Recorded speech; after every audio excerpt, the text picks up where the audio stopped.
Is it possible to know who God is?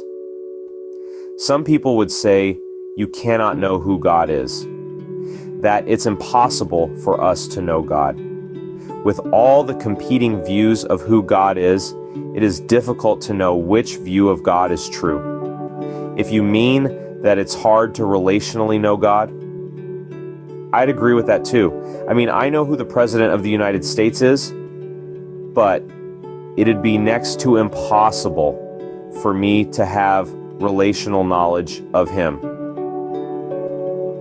I can't just text him and meet up with him for coffee as I could with any of my friends, and he's just a human being. Now imagine an all-powerful, all-knowing, eternal God who happens to be everywhere at all times.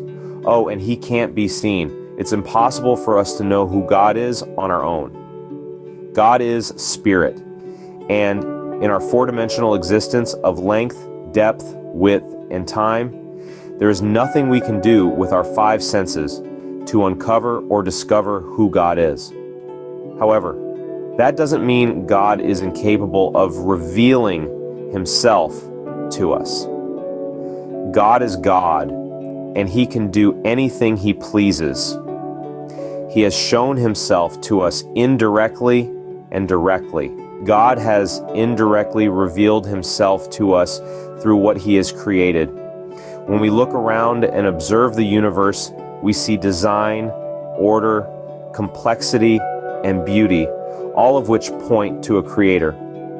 When we consider the first cause of the universe, an eternal, all-powerful God who exists outside of time, is the best explanation for the genesis, the beginning of the universe.